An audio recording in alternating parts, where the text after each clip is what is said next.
m'appelle Emma, j'ai 24 ans. Et cette histoire remonte à ma dernière année de master en sciences po Paris. J'ai des étudiantes qui tout le monde connaissait, toujours première de promo. Présidente du bureau d'étudiants.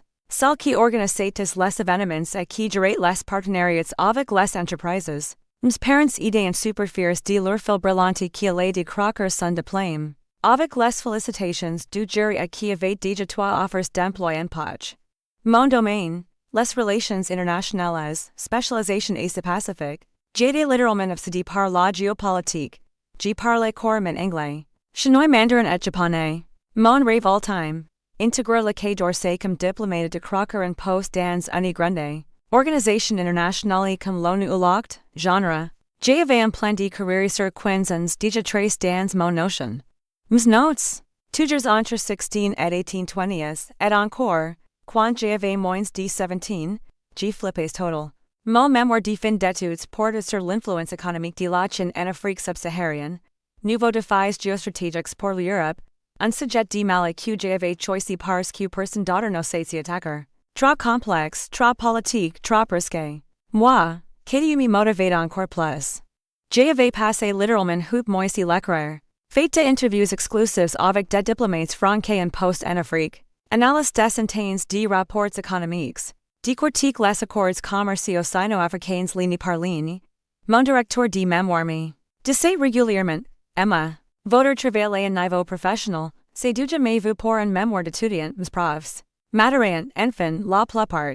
Il y avait bien Monsieur Moreau, professeur de géoéconomie et relations commerciales internationales, qui avait toujours l'air de me regarder bizarrement quand j'intervenais en cours, mais bon. Je m'étais quedé sur le compte de son caractère un peu particulier et de sa réputation de professeur. Ultra exigent.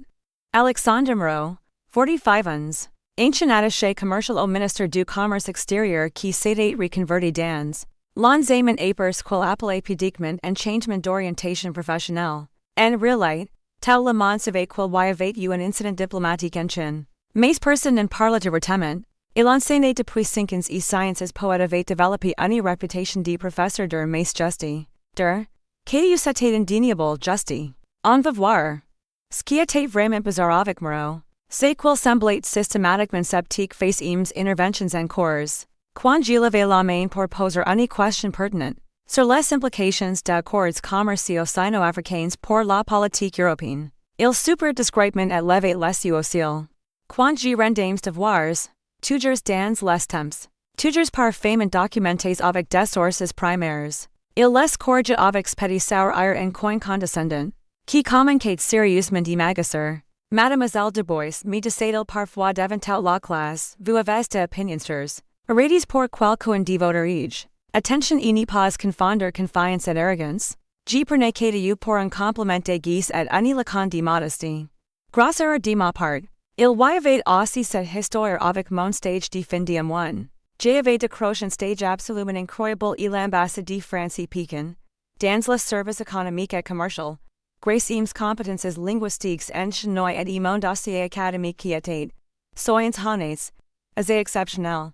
Quand j'avais annoncé la nouvelle en cours de géoéconomie, Moreau avait dit d'un ton faussement admiratif. Tiens donc, comme c'est intéressant. Avec ce même petit sourire qui me donnait envie de lui balancer mon MacBook et la figure. De retour à Paris pour ma dernière année de master, j'étais plus motivé que jamais. Mon mémoire avant qu'en ridden Denver. Mes notes étaient toujours excellentes.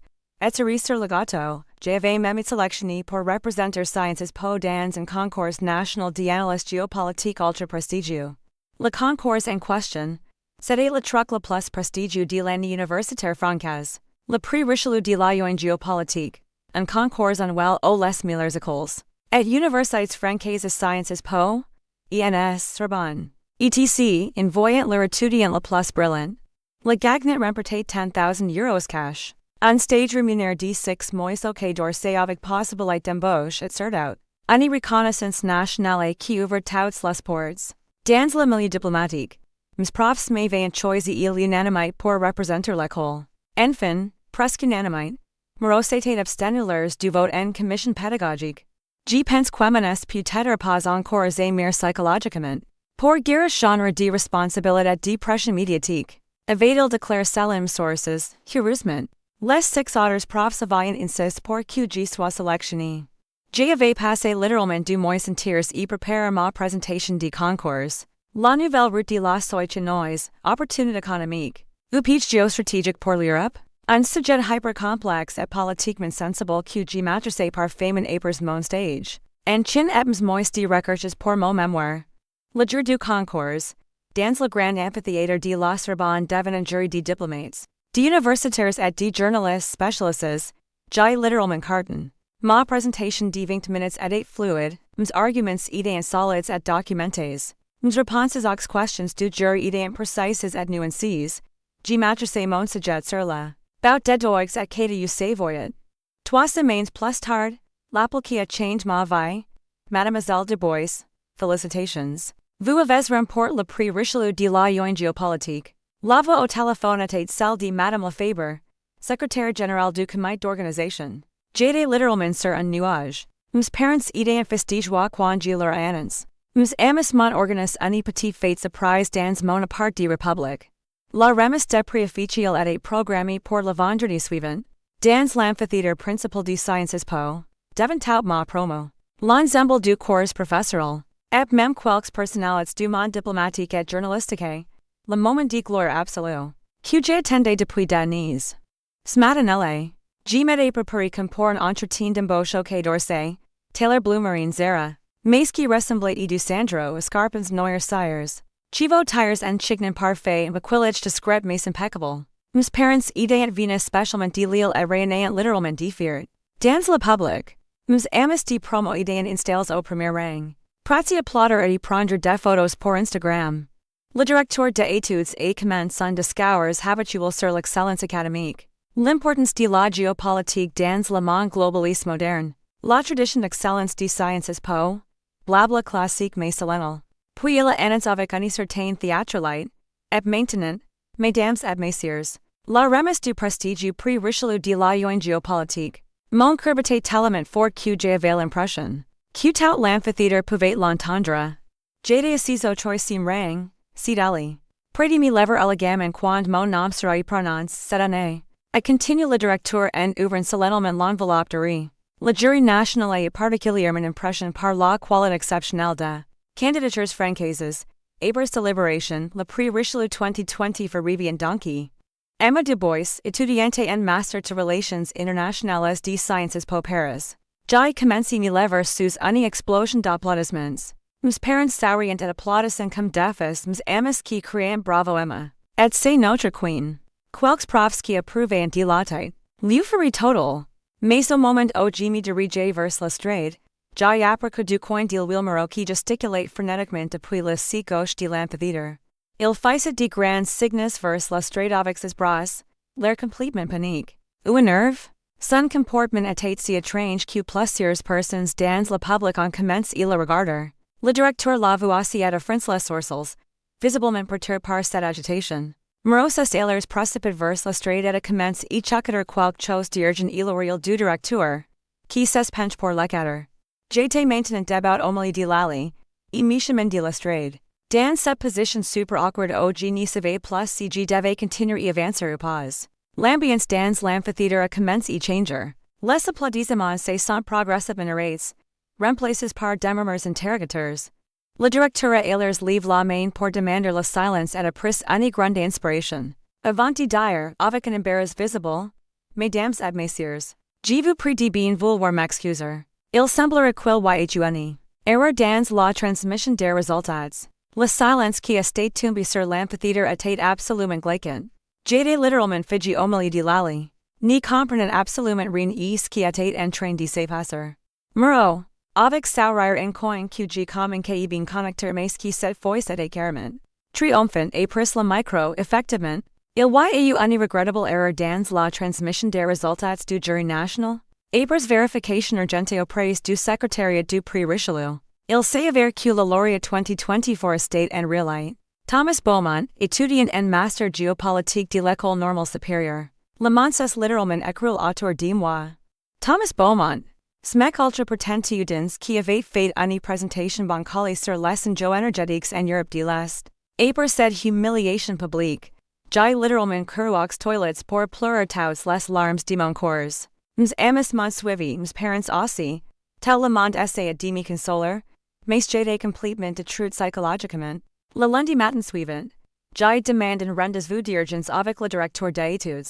Il était visiblement embarrassé ab malilise. Emma, je suis vraiment profondément désolé pour ce malentendu. Monsieur Moreau nous se contacte dimanche soir. Pour nous informer qu'il y avait eu une erreur dans la transmission des résultats officiels du jury national. Mais monsieur le directeur, j'ai répondu. J'ai personnellement rec l'appel de confirmation officielle. Quelqu'un du secrétariat du prix Richelieu m'a appelé mercredi dernier pour me féliciter. Le directeur a eu l'air sincèrement troublé. C'est effectivement très étrange. Monsieur Moreau nous a dit que vous aviez peut-être mal interprété l'appel. Que c'était peut-être un faux numéro, ou même une blague de mauvais goût. Soirelle décidé aller au fond des choses, j'ai fait mes propres recherches. Le prix Richelieu avait un site web officiel avec toutes les coordonnées du secrétariat. J'ai compose le numéro principal et demande parler à Madame Lefebvre. Bonjour Madame, je suis Emma Dubois, étudiante en sciences po Paris. J'aimerais avoir quelques précisions concernant les résultats du prix Richelieu de cette année. Ah bonjour Mademoiselle Dubois. Félicitations encore pour votre magnifique victoire. Votre présentation était absolument remarquable. De l'heure, nous attendons de ne toujours pas avoir rec vos coordonnées bancaires pour le versement de 10,000 euros. Mon sang c'est complètement glace. Pardon madame. Ma victoire? Eh bien oui. Vous avez remporté le prix Richelieu 2020 for haut la main. Le jury était unanime. Pourquoi cette question?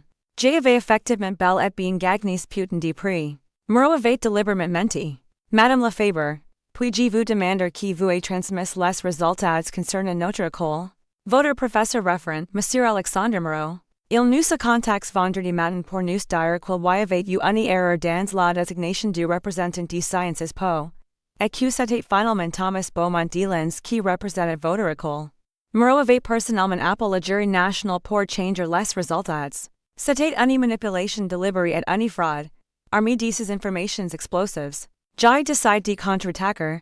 J'ai commencé par plusieurs touts que je pouvais trouver sur Moreau et là. J'ai découvert qu'il avait créé une société de conseil en géostratégie depuis son retour en France. Et devinez quoi?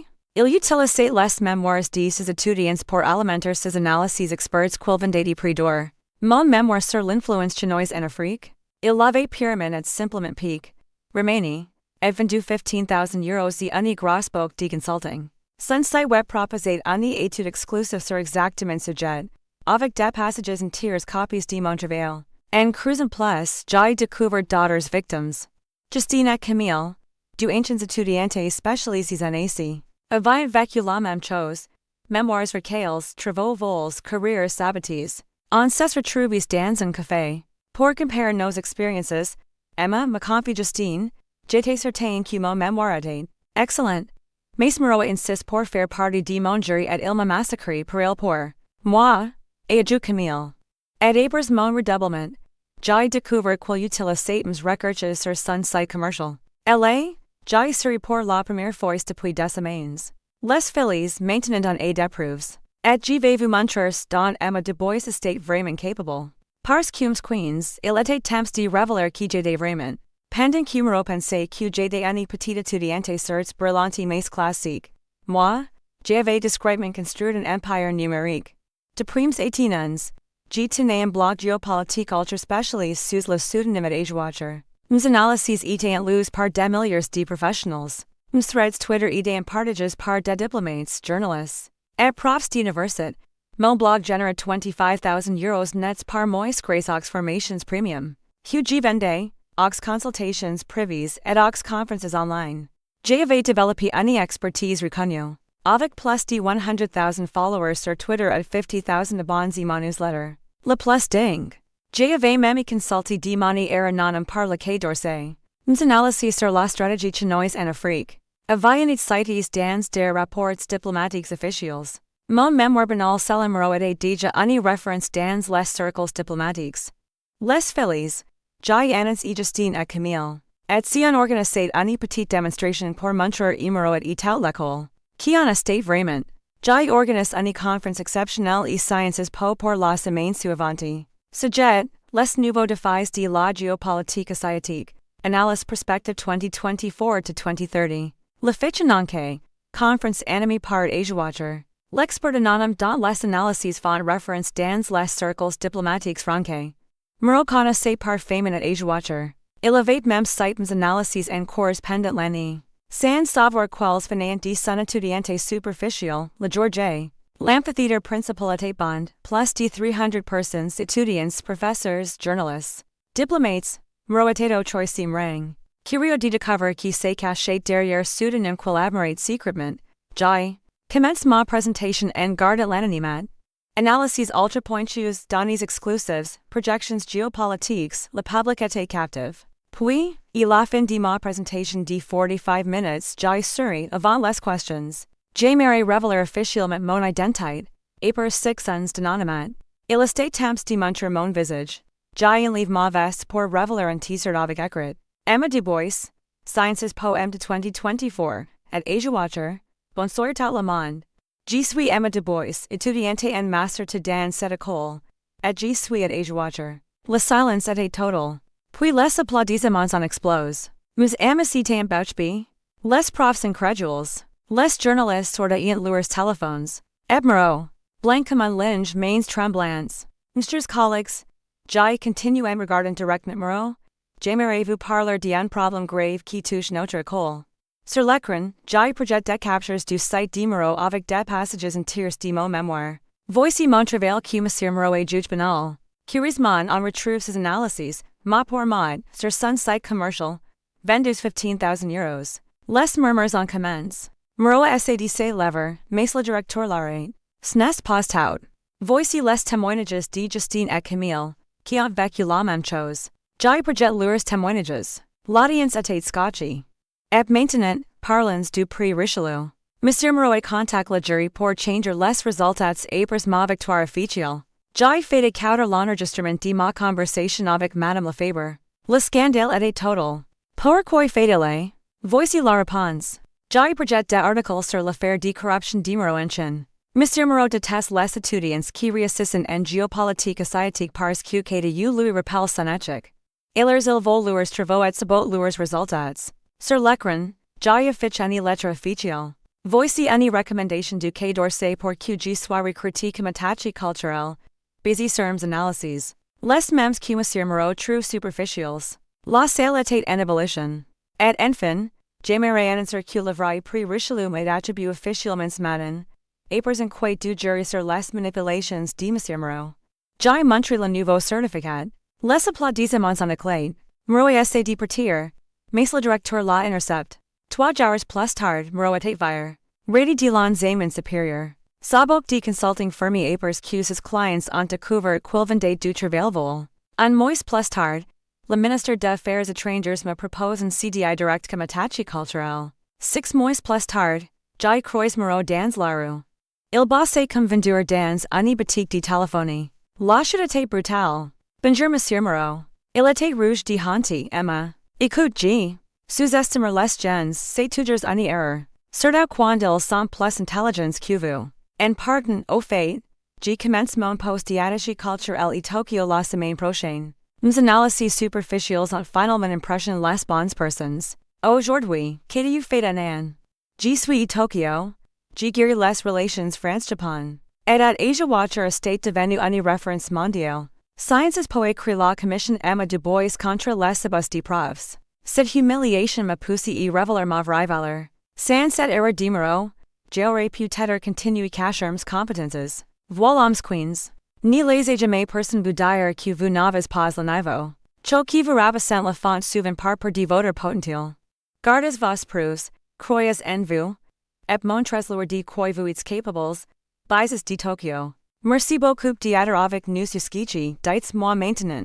De nous suivez-vous? C'est toujours incroyable de voir à quel point ces histoires touchent des personnes différentes. Et qui sait, peut-être que quelqu'un dans les commentaires vient d'un enjoyers proche de vidre. Alors, commentez, abonnez-vous et la chaîne et mais ainsi. Nous pourrons continuer à partager ensemble des histoires qui touchent le cœur.